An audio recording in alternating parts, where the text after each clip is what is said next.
सोनापुर गांव में महेश नाम का एक सेठ रहता था। उसे गरीब और गरीबी दोनों से बहुत चिढ़ थी। गरीबों को तो वो अपने आसपास फटकने भी नहीं देना चाहता था। वहीं उसका छोटा भाई सुरेश, जो कि बेइंतहा गरीब था। वहीं सेठ महेश को विवाह के 15 सालों के बाद एक बेटा होता है। वह सोचता है बेटा होने की खुशी में सभी रिश्तेदारों को और परिचितों को बुलाया जाए और एक शानदार दावत की जाए। तभी वह अपने नौकर को बुलाता है। रामू, तुम जाओ और नगर में जितने भी सगे संबंधी और दोस्त हैं उन्हें कल रात के हमारे घर में दावत का निमंत्रण देकर आओ। ठीक है मालिक, मैं अभी चला जाता हूँ। पर मालिक, क्या आपके छोटे भाई को भी निमंत्रण देना है? क्योंकि वे भी तो इसी गांव में रहते हैं। अरे नहीं नहीं, कोई जरूरत नहीं है उसे बुलाने की। मुझे अपनी बेइज्जती थोड़ी ना करवानी है। तुमसे रामू जितना कहा गया है उतना करो, अपना ज़्यादा दिमाग मत लगाओ और जाओ, जो कहा है वो करो जाके। ठीक है मालिक, मैं यहाँ से चला जाता हूँ। वहीं जब छोटे भाई को अपने बड़े भाई का निमंत्रण नहीं मिलता तो वह उदास होकर बैठ जाता है और उसकी पत्नी बोलने लगती है, ए जी क्या हुआ, अब इतने उदास क्यों हो? आज बड़े भैया के घर दावत है और मुझे अपने भतीजे को देखना था। हो सकता है कि बड़े भैया को इतने सारे काम होंगे तो मुझे बुलाना भूल गए होंगे। अपनों में कैसा निमंत्रण देना, मैं अपने भतीजे को देखने जा रहा हूँ। फिर सुरेश तेज कदमों से अपने बड़े भाई की घर की ओर निकल पड़ता है।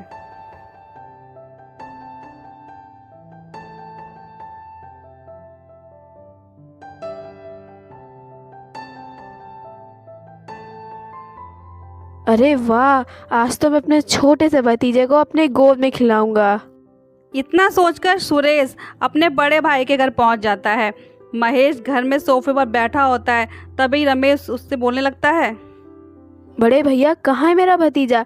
बड़ा मन करा था उसे देखने का। मैं जानता हूँ कि आपके पास इतने सारे काम हैं, आप मुझे निमंत्रण देना भूल गए होंगे, इसलिए मैं यहाँ अपने आप चला आया।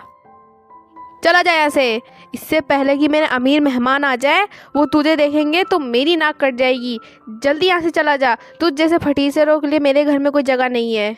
और वैसे भी मैं तुझे बुलाना कोई भूला नहीं हूँ। मैंने तुझे जानबूझ के ही नहीं बुलाया था, क्योंकि तू एक नंबर का फटीचर है, फटीचर।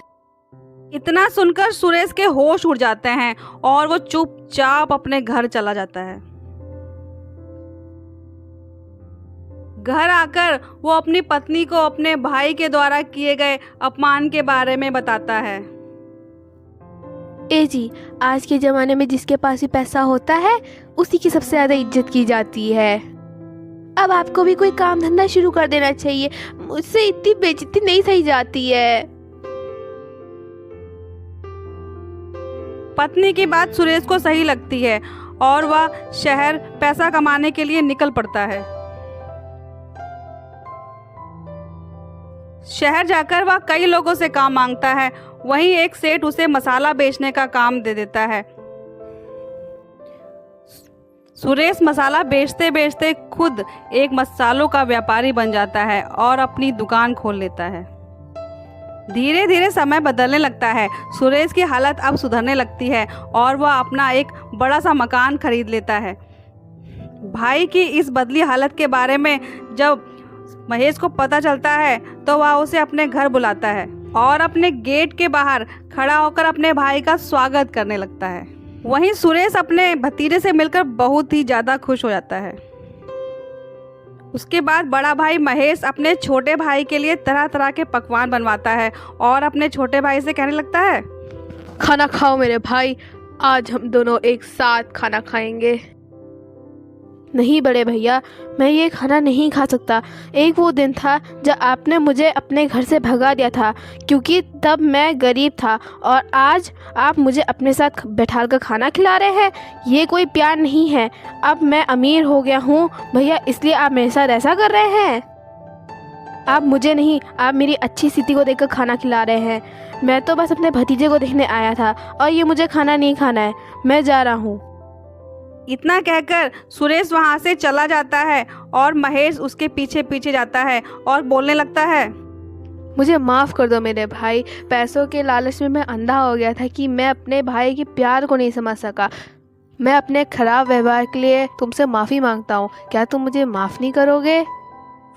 फिर वो दोनों भाई आपसी मनमुटाव को मिटाकर फिर से एक हो गए।